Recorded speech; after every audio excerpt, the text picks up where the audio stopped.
Bilal diajari azan.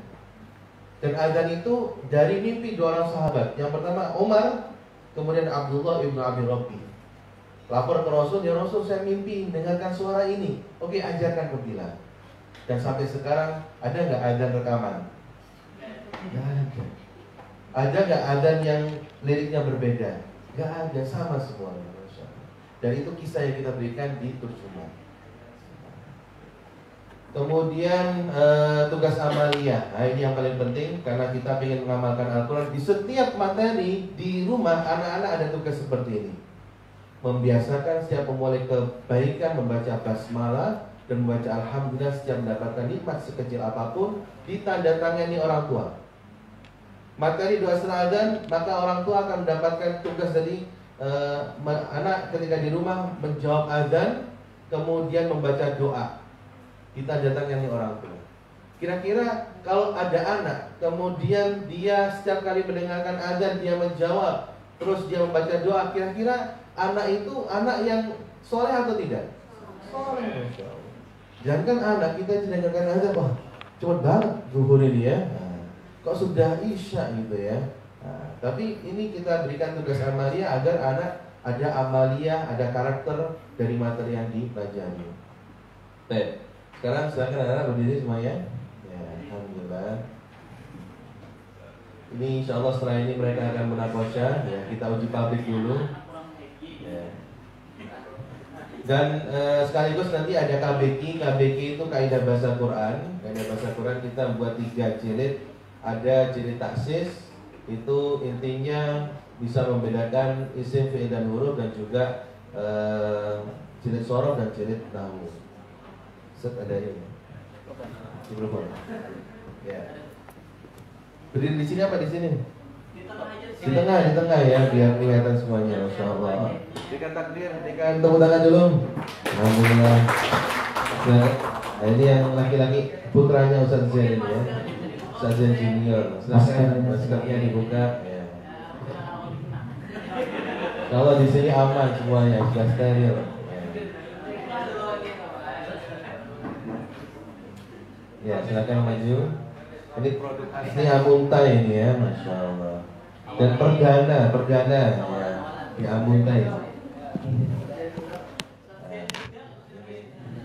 Silakan. Berdiri. Hadap sana.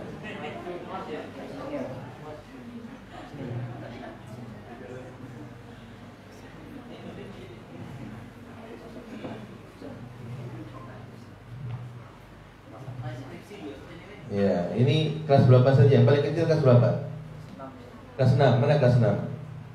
Ya, terus selanjutnya kelas 1 untuk SMP. Ya, kelas berapa? Kelas 8. Kemudian mbaknya? Kelas 8, Masya Allah. Ya, kelas 2 ya. Ustaz Zain Junior, kelas berapa ini? Kelas 1 ya. Kelas 1 ya. Ya, baik. Ayuhat talamid, kaifa halukum?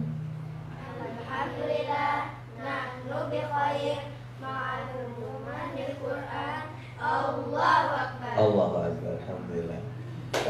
Tepuk tangan. Iqra surat Al-Fatihah ma'a tarjamatiha. Baca Al-Fatihah, basmalah, terjemah berkata dan kalimat. Silakan. 2, 3. Bismillahirrahmanirrahim. Langsung.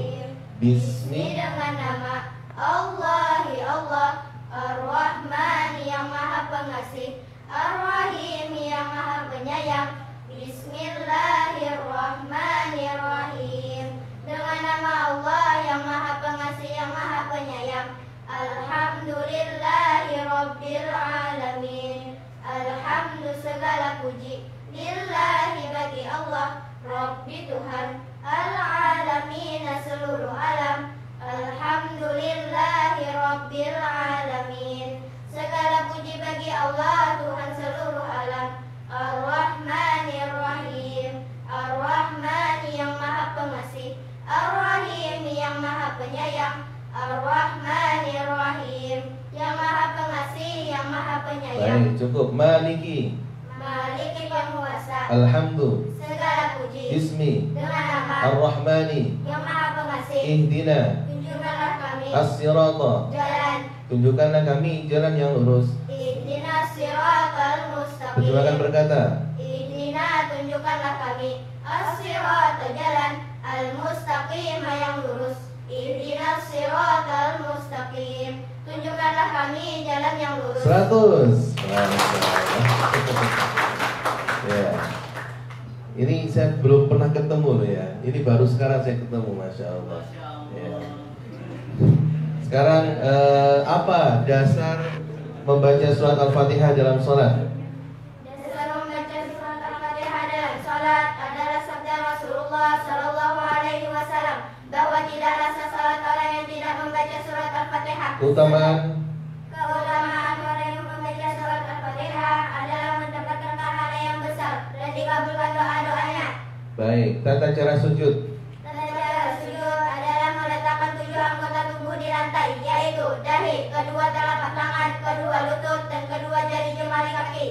Dasar membaca sujud subhana rabbiyal a'la bihamdi. Dasar sujud. Dasar sujud 1, 2, 3. Dasar doa sujud 1 adalah kebiasaan Rasulullah sallallahu alaihi wasallam sebagaimana diriwayatkan Imam Imam Muslim dan Imam. Abu Daud. Keutamaan sujud. Keutamaan sujud adalah menggugurkan dosa, meninggikan derajat, dikabulkan doa, membuat setan menjauh dan menangis. Bekas sujudnya menyelamatkannya dari api neraka dan menjadi tanda baginya sebagai umat Rasulullah sallallahu alaihi wasallam. Masya Allah. Dasar membaca doa seladzan. Dasar membaca doa setelah azan adalah anjuran Rasulullah sallallahu alaihi wasallam sebagaimana diriwayatkan Imam Bukhari dan Imam Baihaqi. Dasar doa untuk orang tua. Dasar membaca doa untuk orang tua adalah firman Allah Subhanahu wa taala dalam surah Al-Mu'min ayat 28 dan surah Al-Isra ayat 24. Dasar membaca sholawat dalam sholat. Dasar membaca doa adalah Jawaban. jawaban Rasulullah sallallahu alaihi wasallam atas pertanyaan sahabat Bashir bin Sa'ad radhiyallahu an mengenai cara berselawat pada Nabi sallallahu alaihi wasallam sebagaimana diriwayatkan Imam Tirmidzi. Imam At-Tirmidzi. Betul 100. Ya. Sekarang doa mau makan, Allahumma barik lana fima razaqtana, baca kemudian berikan dasar utamanya. Allahumma barik lana fima razaqtana wa qina adzabannar. Bismillah. Allahumma barik lana fima razaqtana. Allahumma ya Allah, berikanlah berkah lana bagi kami fima dalam apa yang razaqtana engkau rezekikan kepada kami. Allahumma barik lana fima razaqtana. Ya Allah, berikanlah berkah kepada kami dalam apa yang engkau rezekikan kepada kami. Wa qina adzabannar. Wa qina, dan lindungilah kami azab siksa an-nar neraka. Wa qina adzabannar, dan lindungilah kami dari siksa neraka. Bismillah. Bismillah dengan nama Allah, ya Allah. Bismillah dengan nama Allah. Dasar utama dan tata caranya. Dasar membaca doa sebelum makan dan minum 1 adalah kebiasaan Rasulullah sallallahu alaihi wasallam sebagaimana diriwayatkan Imam Ibnu Sunni. Utamanya. Keutamaan orang yang membaca doa sebelum makan dan minum 1 adalah mendapatkan keberkahan dan dijauhkan dari setan serta api neraka. Tata cara membaca doa. Tata cara membaca doa sebelum makan dan minum 1 adalah membacanya sebelum memulai makan dan minum apa saja. Makan dengan tangan kanan dan mengambil yang terdekat. Baik, masya Allah. Tepuk tangan. Iya. Sekarang kita coba tes imlaknya tadi ya. Nah, huruf hijaiyah tunggal yang melewati garis ada berapa? 17. Sebutkan. Jim, ha, ro, zai, sin, shin, sod, dal, Ain, ghain. ain, ghain, fa, lam, mim, nun, waw, ya. Baik, huruf hijaiyah tunggal yang tidak melewati garis ada berapa? 11. Sebutkan. Alif, ba, ta, sa, dal, zal, Ta, za, fa, kaf. Nah, Huruf hijaiyah yang tidak bisa disambung dengan setelahnya ada berapa? Sebutkan. Dan wow. Ya. Bagaimana komentar huruf hijaiyah tunggal yang melewati garis? Huruf hijaiyah tunggal. Ya, sama-sama 2, 3. Huruf hijaiyah tunggal yang penulisannya melewati garis jumlahnya ada 17, yaitu jim, ha, ha, ro, zai, sin, shin, shod, dot, ain, ghain, qaf, lam, mim, nun, waw, ya. Masya Allah, tepuk tangan. Ya. Sekarang kaidah bahasa Al-Quran. Alhamdulillah, bismillahirrahmanirrahim. Bi, ba, kalimah apa? Kalimah huruf. Huruf apa? Huruf jar. Huruf jar ada berapa? 9. Sebutkan. Minila, anala, firuka, bakablam. Tanda-tanda isim ada berapa? 5. Sebutkan. Bertanwin, diawali al, diawali huruf jar, diawali huruf qasam, diawali huruf nida. Huruf kosam ada berapa? 3. Sebutkan. Waw, bata. Huruf nida ada berapa?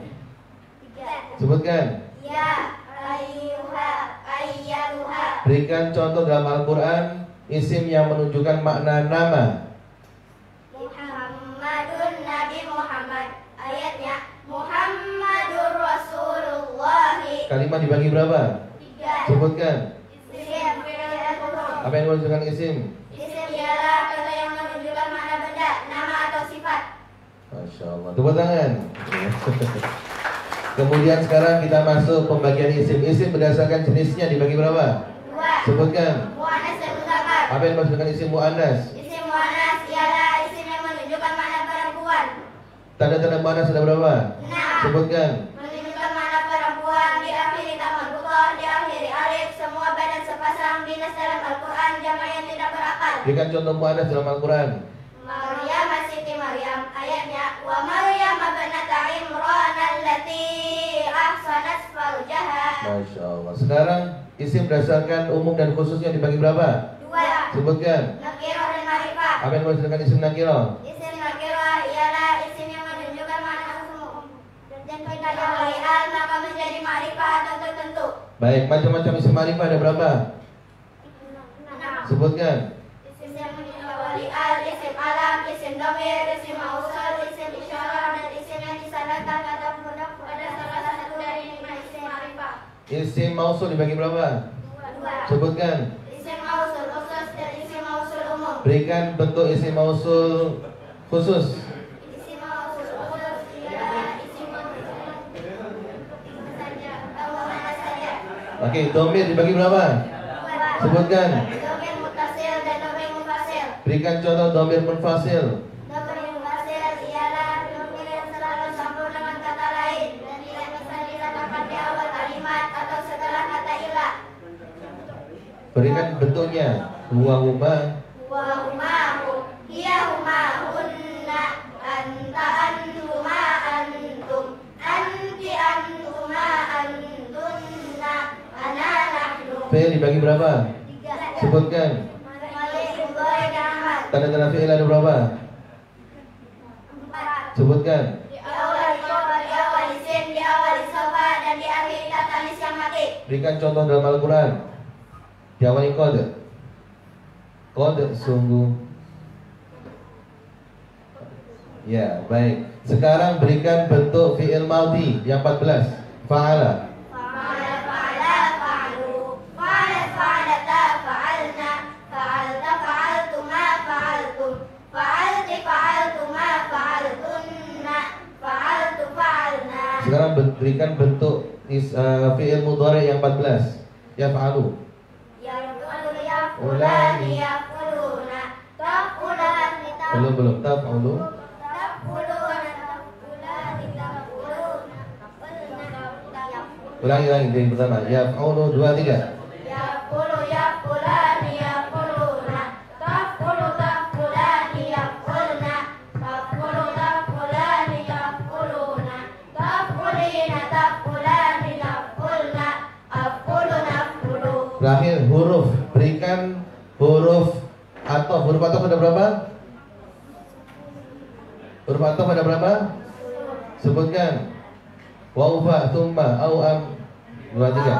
Wafa summa nafi ada berapa? Sebutkan. Ma, lam, ma, la, ta, in, lan. Masya Allah. Tuh. Ya, alhamdulillah. Capek yang uji. Gimana kira-kira? Nilainya berapa? Masya Allah. Pengen anak-anaknya seperti ini? Masya Allah. Ya. Jadi inilah sosialisasi terjemahan KBK dan Imla Muyassar langsung dipraktekkan. Dan ini 1 tahun 1,5 tahun ya, sudah bisa seperti ini. Kalau anak-anaknya diuji seperti ini, kira-kira gurunya siap untuk diuji? Masya Allah ya, alhamdulillah. Sekali lagi berikan tepuk tangan untuk anak kita. Ini generasi Amunta ini ya, Masya Allah. Jangan duduk. Ya. Ini belum lulus Munakosa ini. Harusnya kan uji publik setelah lulus Munakosa ya. Jadi Insya Allah selain akan kita dan alhamdulillah Insya Allah sudah bagus. Baik, ini Insya Allah langsung dipraktekkan anak-anak kita. Silakan kita masuk ke sesi tanya jawab. Jadi langsung tadi sosialisasi terjemahan, kaidah bahasa Quran, ya, dan imla yang langsung dipraktekkan. Sebetulnya anak-anak kita juga sudah bisa nulis. Kalau ada papan, mereka sudah bisa menulis. Gitu. Misal apa bahasa Arabnya Allah mendengar bagi orang yang memujinya? Nah itu kita sudah tuliskan. Gitu. Apa bahasa Arabnya Allah Maha Besar, benar-benar besar? Allahu Akbar kabira. Nah, gitu. Jadi bentuk imlaknya itu kita berikan bahasa Indonesianya, diterjemahkan dan dituliskan. Insyaallah gitu, mudah-mudahan bisa menjadi gambaran ya, agar kita bisa mengenal terjemahan dan mudah-mudahan terjemahan KBK imla bisa diterapkan di Ihya Ulumuddin. Amin. Saya berikan kesempatan untuk yang bertanya, silakan.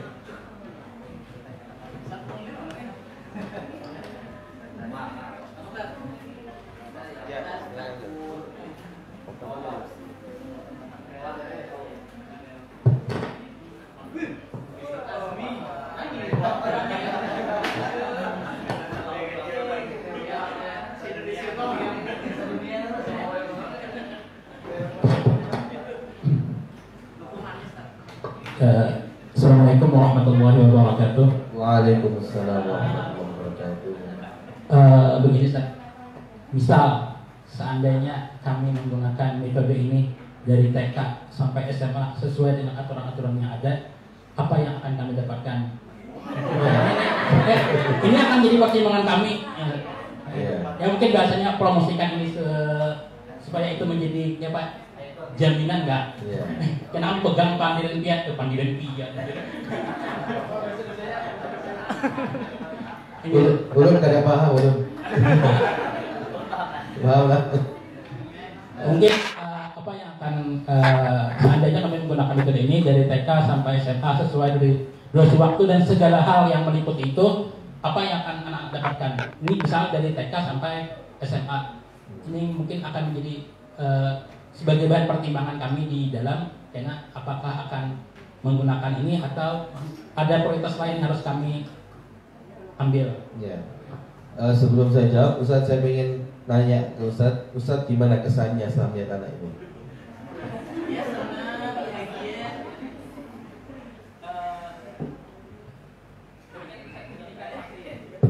Masih tingkat apa nih, tingkat mungkin tingkat SMP kan. Tahunnya dari TK sampai SMA.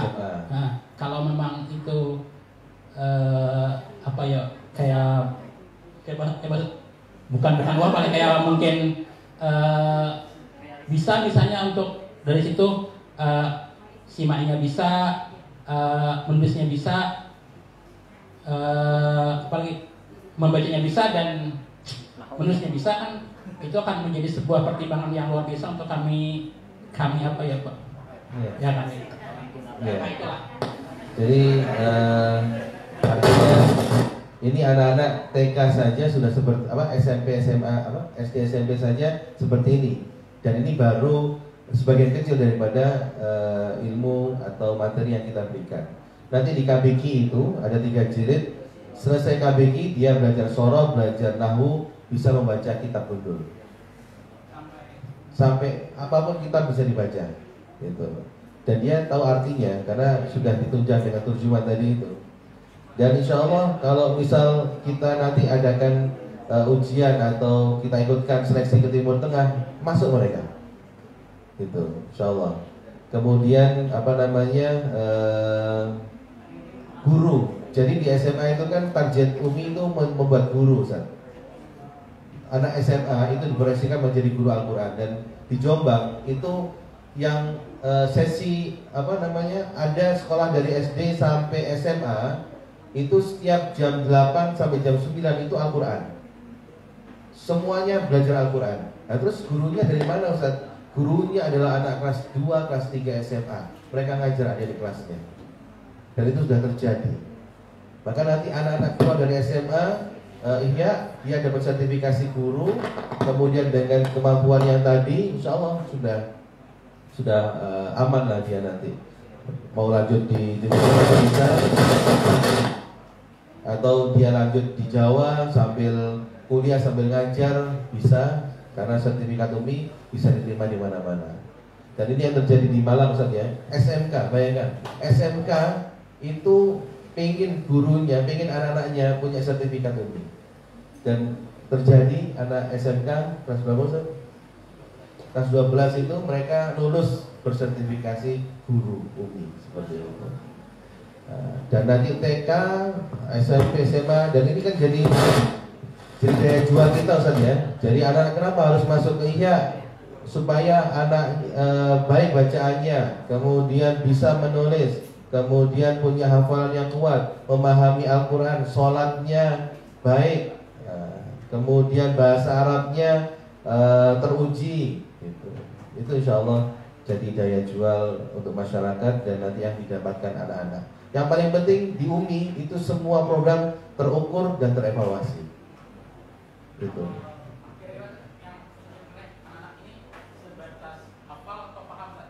Paham?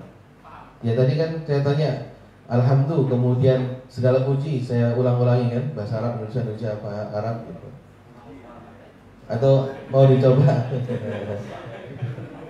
Jadi insya Allah mereka nggak hanya hafal tapi paham. Dan mengurai pun ya. Itu bisa dikiaskan dengan ayat lain atau dengan kalimat lain. Bisa.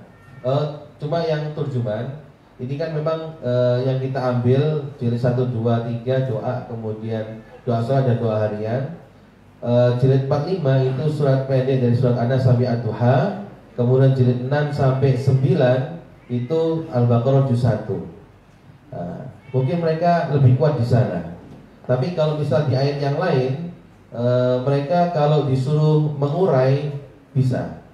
Tapi untuk arti, ya artinya ya bisa, tapi nggak langsung seperti tadi itu, gitu. Karena kan bukan jadi materi yang diajarkan, seperti itu. Intinya, insya Allah sudah ada hasilnya, tinggal kita mau mencoba atau tidak. Dan saya apresiasi Ustaz Zain, tepuk tangan, masya Allah. Ya, beliau langsung menerapkan dan luar biasa. Saya baru pertama saya juga tadi itu grogi. Kalau saya anak-anak nggak bisa, saya malu gitu ya. Tapi alhamdulillah anak-anaknya luar biasa. Masya Allah gitu ya. Tepuk tangan untuk Ustaz Zain dan anak-anak. Gitu Ustaz Azmi. Ya. Ya. Ya. Oh iya Suryani. Apaan? Oke.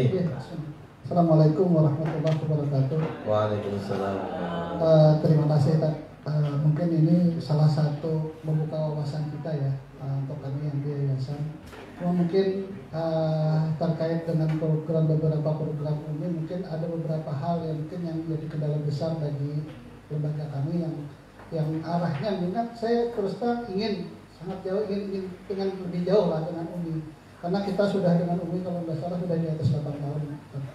Yang pertama adalah karakter yang jelas. Mungkin saya juga berusaha memahamkan ke orang tua bahwa mereka lebih kita memberikan pendidikan yang berkelanjutan. terkait untuk 2 tahun belakangan ini saya juga mencoba dengan teman-teman di lembaga Ihya Ulumuddin untuk memberikan yang terutama mungkin kita yang dari segi Al-Quran dulu sementara kan. Karena melihat gini, sangat dari kita berbicara yang dari SD dulu ya Tat ya. Dari SD kami hampir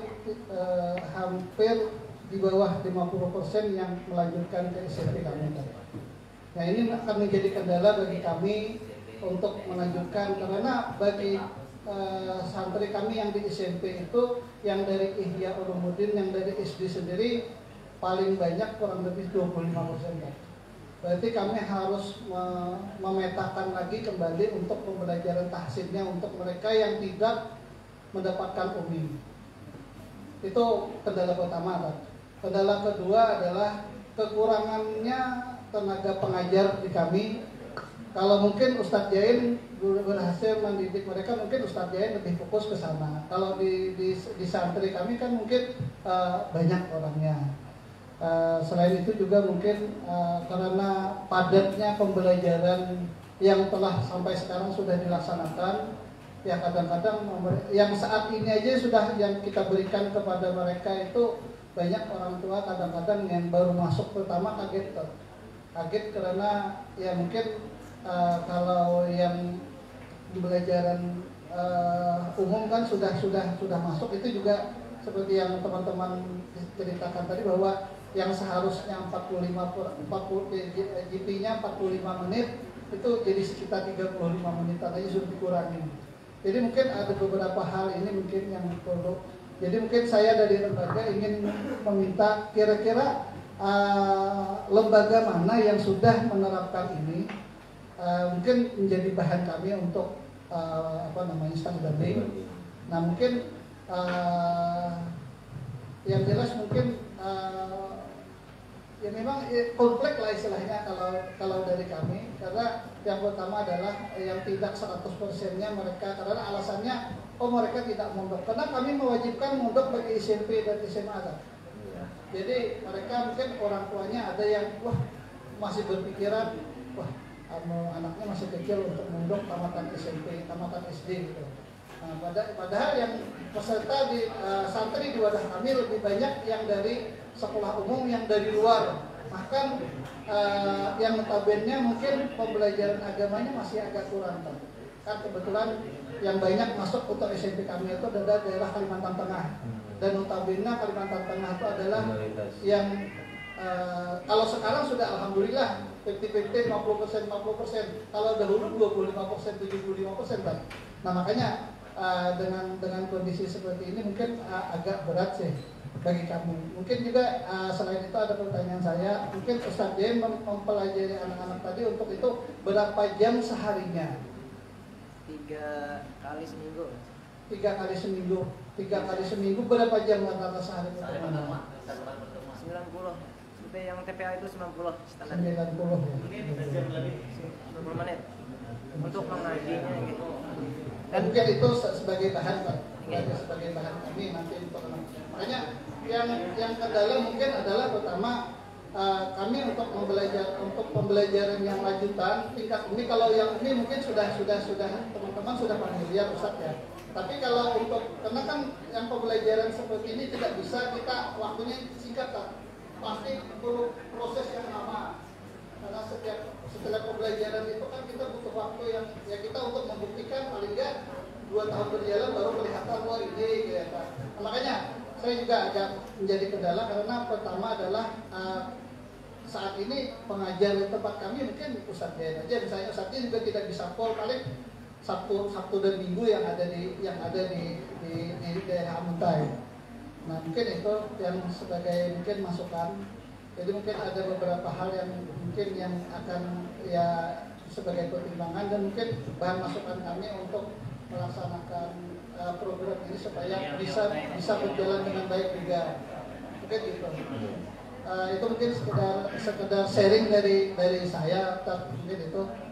Mungkin ada teman-teman yang lain mungkin dari kepala SMA, mungkin kepala SMP yang bisa menambahkan beberapa kendala mungkin ya bisa kendala itu bisa kita cari solusinya dan bisa akhirnya bisa teratasi gitu. Mungkin begitu tak dari saya. Wassalamualaikum warahmatullahi wabarakatuh. Waalaikumsalam warahmatullahi wabarakatuh.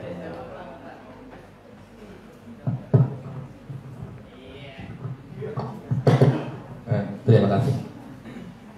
Ya, assalamualaikum warahmatullahi wabarakatuh.